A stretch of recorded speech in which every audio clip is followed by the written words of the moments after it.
Mr. Dawson, you did your men proud today. General Shalikashvili, Mr. Cronkite, Chaplain, distinguished leaders of our government, members of Congress, members of the armed services, our hosts from France, and most of all, our veterans, their families, and their friends.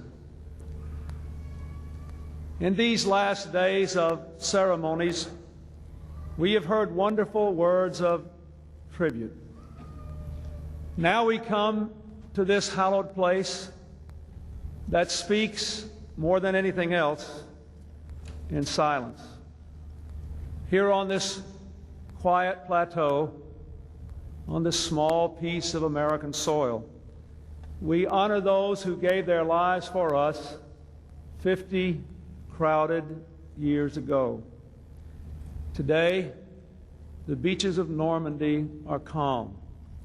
If you walk these shores on a summer's day, all you might hear is the laughter of children playing on the sand, or the cry of seagulls overhead, or perhaps the ringing of a distant church bell. The simple sounds of freedom barely breaking the silence. Peaceful sounds, ordinary sounds.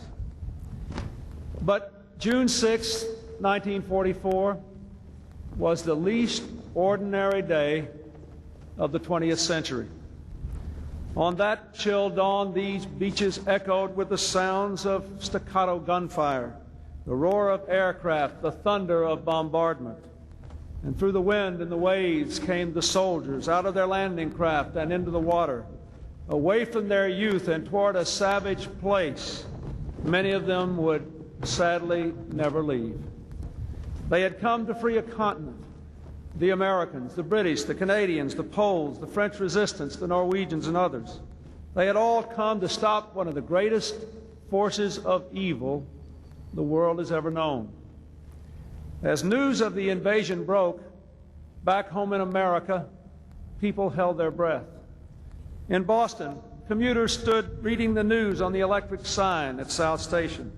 In New York, the Statue of Liberty, its torch blacked out since Pearl Harbor, was lit at sunset for 15 minutes. And in Newcastle, Pennsylvania, a young mother named Pauline Elliott wrote to her husband Frank, a corporal in the Army, "D-Day has arrived. The first thought of all of us was a prayer." Below us are the beaches where Corporal Elliott's battalion and so many other Americans landed. Omaha and Utah, proud names from America's heartland, part of the biggest gamble of the war, the greatest crusade, yes, the longest day. During those first hours on bloody Omaha, nothing seemed to go right. Landing craft were ripped apart by mines and shells. Tanks sent to protect them had sunk, drowning their crews. Enemy fire raked the invaders as they stepped into chest-high water and waded past the floating bodies of their comrades.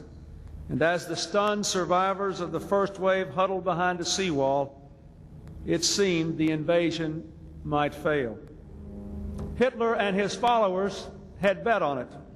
They were sure the Allied soldiers were soft, weakened by liberty and leisure, by the mingling of races and religion.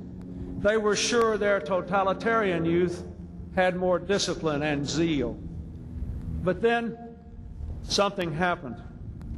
Although many of the American troops found themselves without officers on unfamiliar ground, next to soldiers they didn't know, one by one they got up. They inched forward, and together, in groups of 3s and 5s and 10s, the sons of democracy improvised and mounted their own attacks. At that exact moment, on these beaches, the forces of freedom turned the tide of the 20th century.